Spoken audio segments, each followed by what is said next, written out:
శ్రీమతే రామానుజాయ నమః. భగవంతుని యొక్క దివ్యమంగళ విగ్రహము,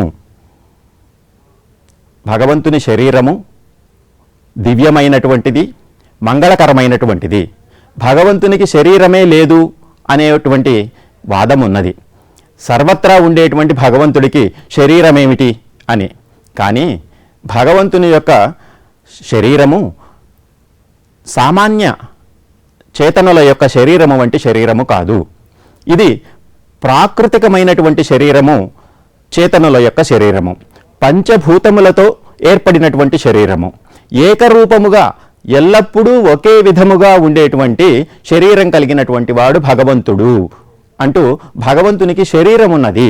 అది కూడాను ప్రకృతి సంబంధము లేనటువంటిది, దివ్యమైనటువంటిది, మంగళకరమైనటువంటిది అంటూ శరీర వర్ణన చేస్తున్నారు. విష్ణు పురాణంలో కూడా మనకి ఇచ్ఛాగృహీత అభిమత ఊరుదేహ, ఆయన భగవంతుడు ఏ శరీరాన్ని కావాలనుకుంటే ఆ రకమైనటువంటి శరీరాన్ని గ్రహించగలిగిన శక్తి కలవాడు అన్నారు. సమస్త కళ్యాణ గుణాత్మకోసౌ, సమస్తములైనటువంటి కళ్యాణ గుణములకు ఆకరమైనటువంటి భగవంతుడు స్వశక్తి లేశ ఉద్ధృత ఊరుదేహ భూతవర్గ, తన శక్తి చేత తనకి కావలసినటువంటి విధంగా శరీరాన్ని గ్రహించగలిగినటువంటి వాడు. ఇచ్ఛాగృహీత అభిమత ఊరు దేహ, తన ఇచ్ఛకి తగినట్లుగా. ఆ విషయాన్ని ఇక్కడ భగవద్ రామానుజులు స్వాభిమత పదంతో తెలియచేస్తున్నారు. స్వ అభిమతమైనటువంటి, తనకి అనురూపమైనటువంటి, తను ఎలా ఉండాలి అని తలుచుకున్నాడో అలా ఉన్నటువంటి రూపము, ఏకరూపము, సమస్త అవస్థలలోనూ ఒకే విధంగా ఉండేటువంటి రూపము. భగవంతుడు 5 విధాలుగా ఉన్నాడు అని మనము శాస్త్రము ద్వారా తెలుసుకుంటున్నాం. ఏమిటి? పర, వ్యూహ, విభవ, అర్చ, అంతర్యామి రూపాలు. భగవంతుని విశ్వరూపాన్ని సందర్శించినటువంటి అర్జునుడు చెప్పినటువంటి మాట ఇక్కడ ఒకసారి అనుసంధానం చేసుకోవాల్సింది. విశ్వరూపాన్ని సందర్శించినటువంటి అర్జునుడు ఎలా ఉన్నది అనేదాన్ని వర్ణిస్తున్నాడు. దివి సూర్య సహస్రస్య భవేద్యుగపదుత్థిత యది భాహ సదృశీ సాస్యాత్ భాసస్తస్య మహాత్మనః అంటాడు. సూర్యుడు ఒక్కసారి ప్రకాశిస్తే ఆకాశంలో మనం కన్ను తెరిచి చూడలేము.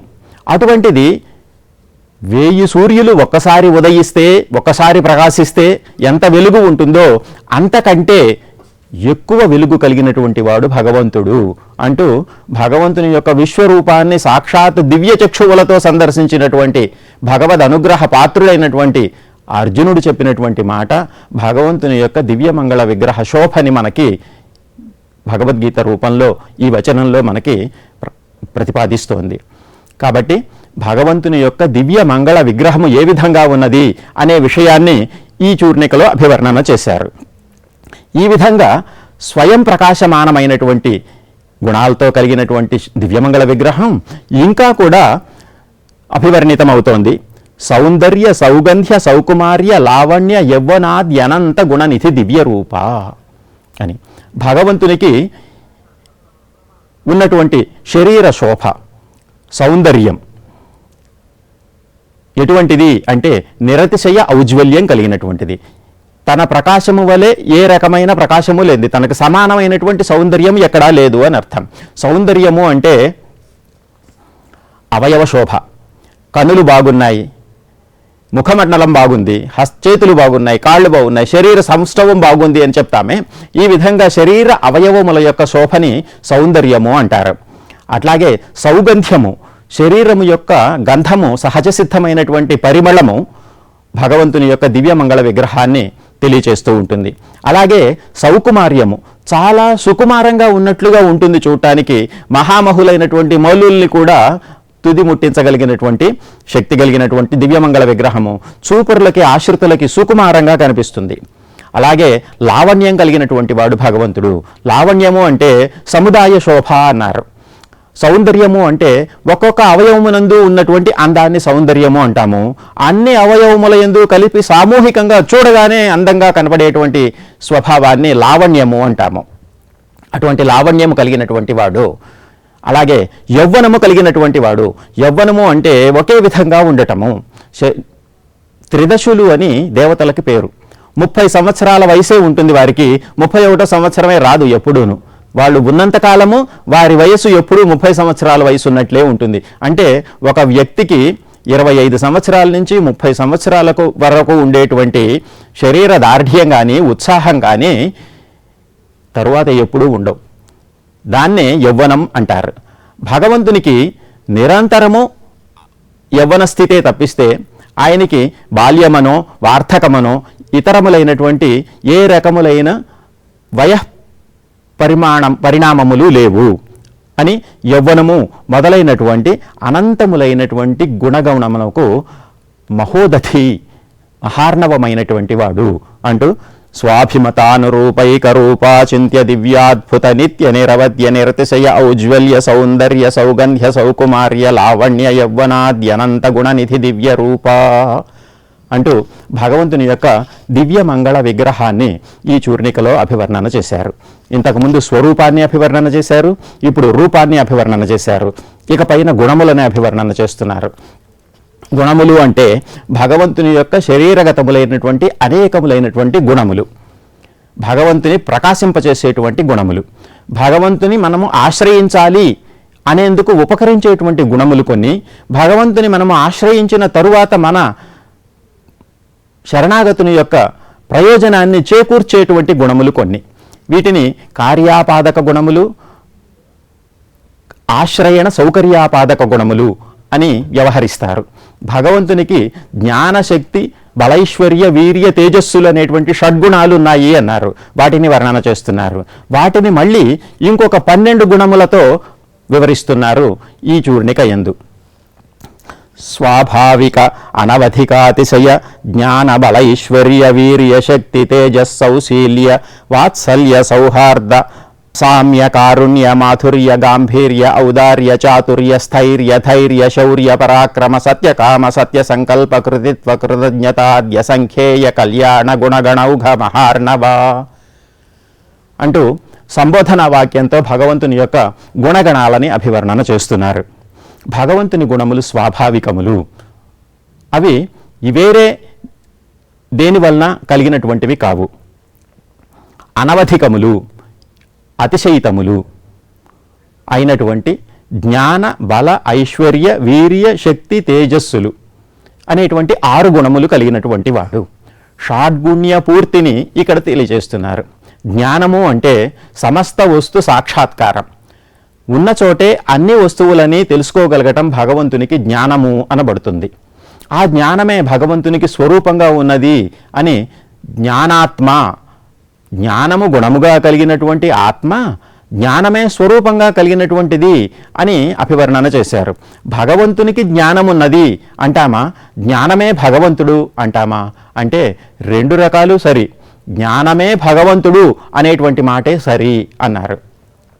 జ్ఞానమే ఆత్మ స్వరూపంగా కలిగినటువంటి వాడు. దాన్నే జ్ఞానం స్వరూపంగా ఉంటే జ్ఞాతని ఎలా తెలుసుకుంటారు అంటే, మనం ఇంతకుముందు ఒక ఉదాహరణ చెప్పుకున్నాం. జ్ఞానాత్మనస్తవ తదేవ గుణం గృణంతి. జ్ఞానస్వరూపుడైనటువంటి భగవంతుడికి జ్ఞానమే గుణంగా చెప్పబడింది. ఎలా అంటే తేజోమయస్య హి మణేః గుణ ఏవ తేజః. తేజోవంతమైనటువంటి మణికి తేజస్సే గుణము, మణి వేరు తేజస్సు వేరు అని విడదీయటానికి వీలు లేదు. అక్కడ తేజస్సు ఉన్నది కనుకనే ఇది మణి అనబడుతోంది, లేకపోతే ఉత్తి రాయి అనబడుతుంది, గాజు ముక్క అనబడుతుంది. తేజోవంతమైనటువంటిది కనుక మణి అనబడింది. మణికి ఉన్నది తేజస్సు, తేజస్సు కంటే వేరే ఏమీ లేదు అక్కడ. కనుక భగవంతుని యందు కూడా జ్ఞానమే స్వరూపంగా కలిగిన వాడు కనుక సత్యం జ్ఞానం అనంతం అని వేదం ఉపదేశం చేసింది మనకి. ఈ జ్ఞానం అంటే ఏమిటి అంటే ఉన్న చోట నుంచే సకల వస్తు సాక్షాత్కారం, అన్నీ ఎదురుగుండా ఉన్నట్టే కంటికి కనిపిస్తూ ఉంటాయిట. ఈ జ్ఞానము వల్లనే భగవంతుడు సమస్త లోకాల్ని రక్షిస్తాడు అనేటువంటి మాటని కూడా మనకి శ్రీవత్సాంక మిశ్రులు తమ శ్రీవైకుంఠ స్తవంలో అనుగ్రహించారు.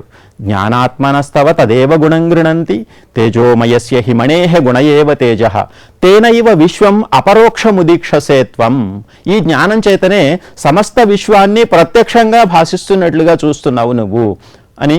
రక్షాత్వదీక్షణత ఏవ విశ్వ పదార్థ సత్తా. స్వామి నీ యొక్క అనుగ్రహం, నీ యొక్క కటాక్షం వల్లనే ఈ సమస్తములైనటువంటి విశ్వము సత్తా నిలబడి ఉండగలుగుతోంది అని ఈ జ్ఞాన కార్యంగానే సమస్తాన్ని తెలియచేస్తున్నారు. అటువంటి గుణం కలిగినటువంటి వాడు భగవంతుడు, జ్ఞానము. తర్వాత బలం. బలం అంటే అన్ని వస్తువులని ధరించగలిగిన శక్తి.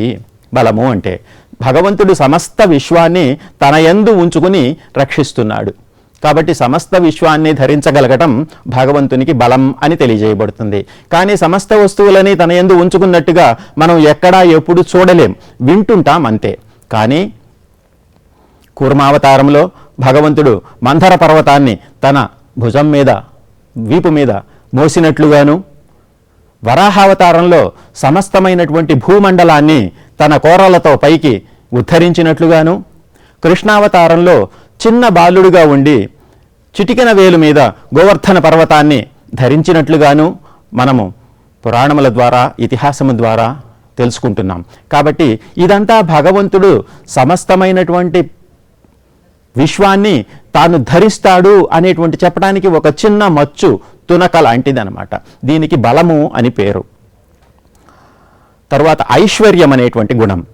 ఐశ్వర్యం అంటే ఈశ్వరత్వం, సమస్తాన్ని తాను నియమించగలగటం, నిలువరించగలగటం, పాలించగలగటం అనేటువంటి గుణం భగవంతుని యందు ఈశ్వరత్వాన్ని ప్రతిపాదిస్తోంది.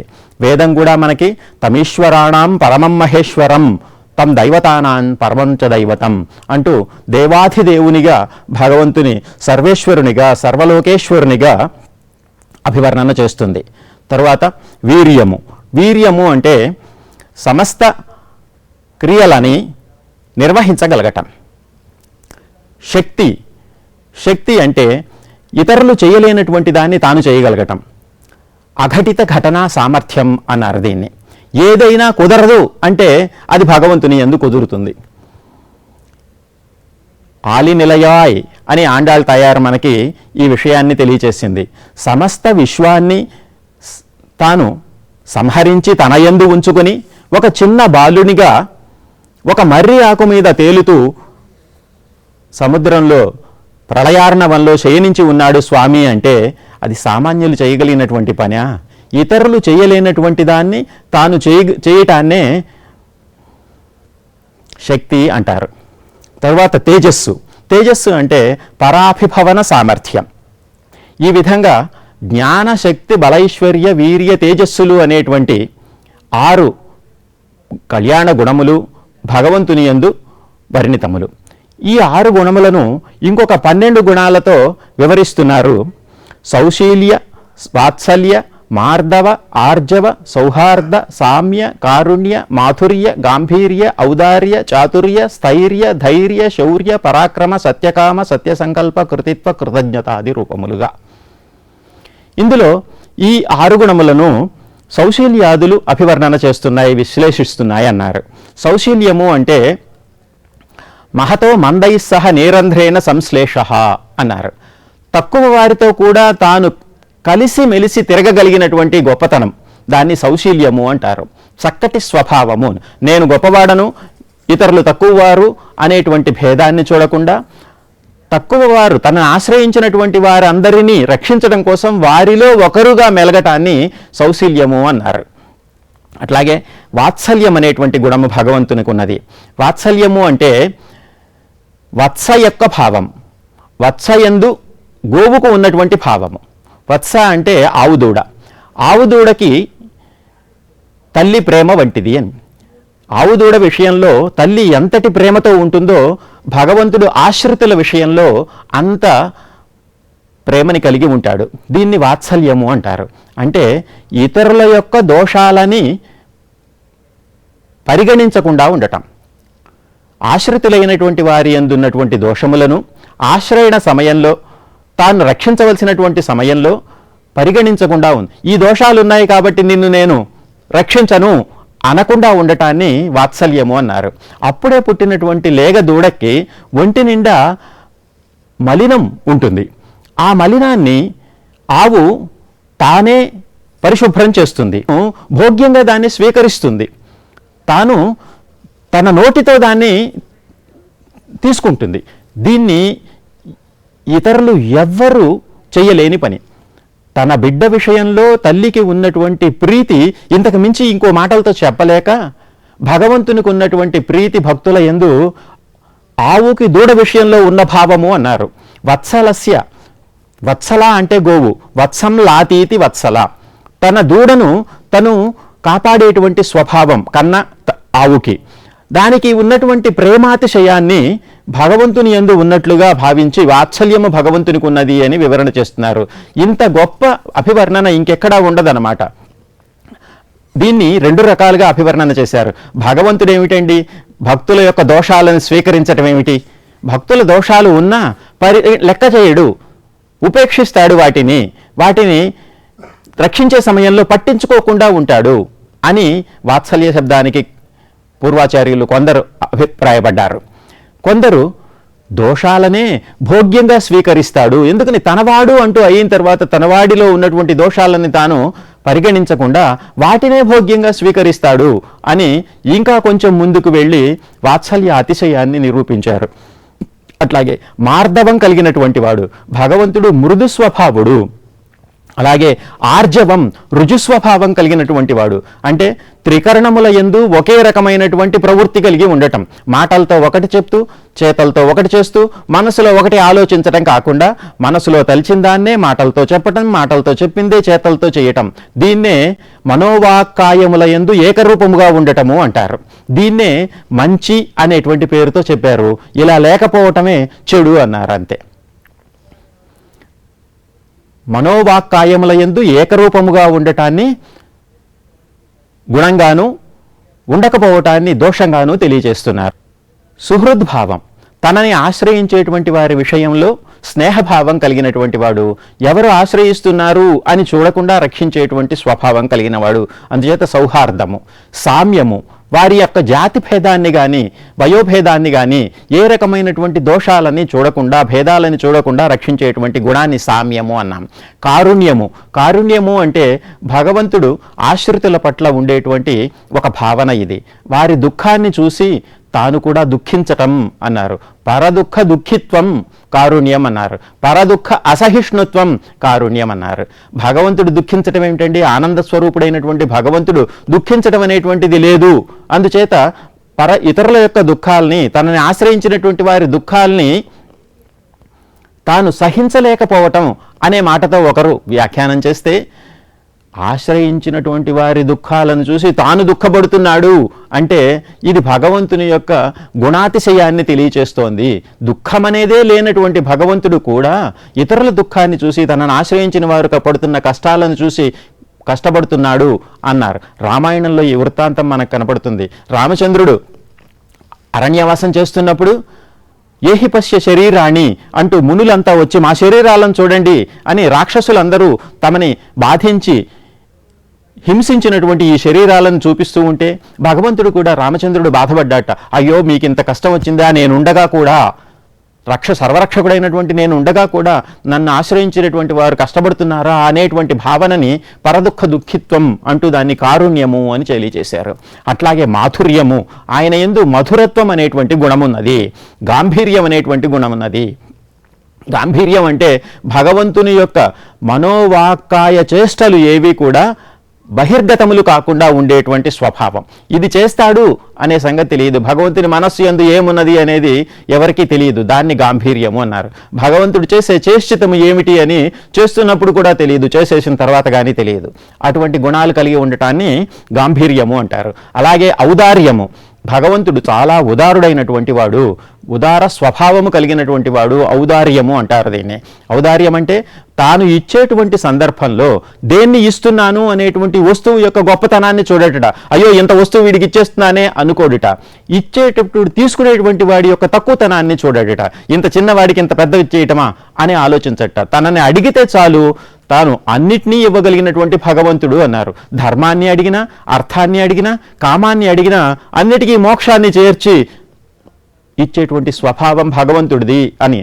జనతాభిమతాధిక దానరతాత్, జనులు కోరినటువంటి దానికంటే అధికము ఇవ్వటం స్వభావంగా కలిగిన వాడు.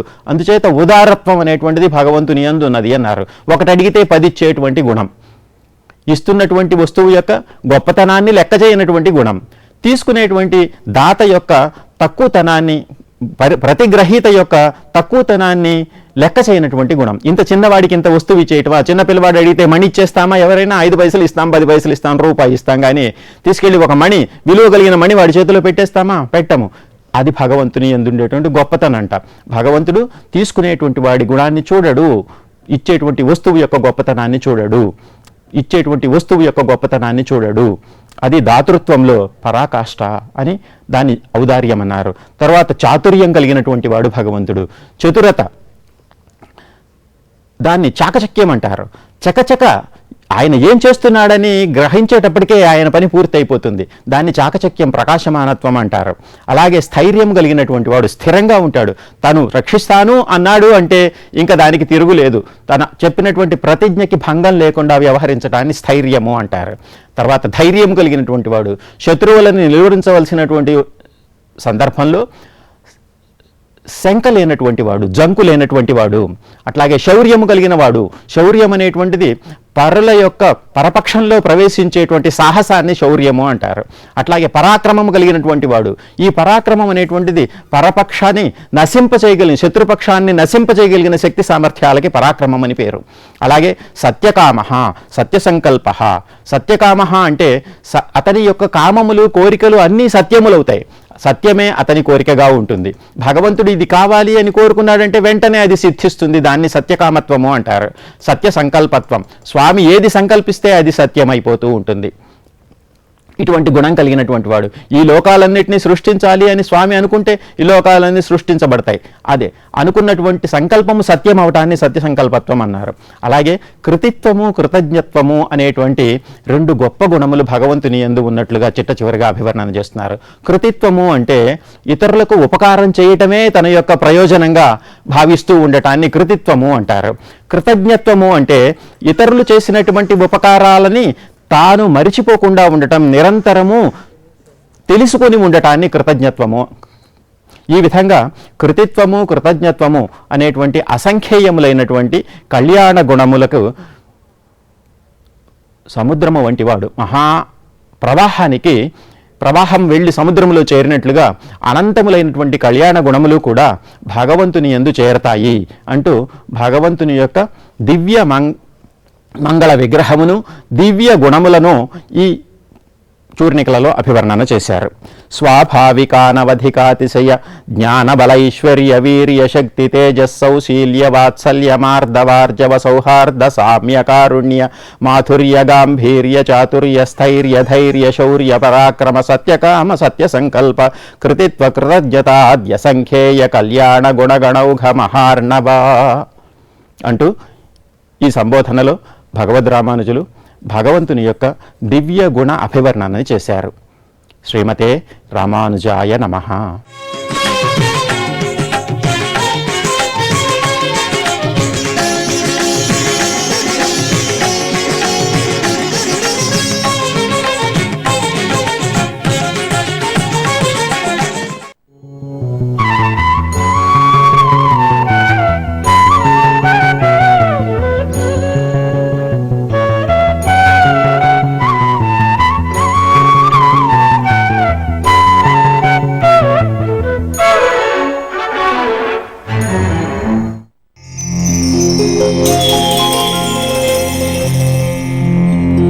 Thank you.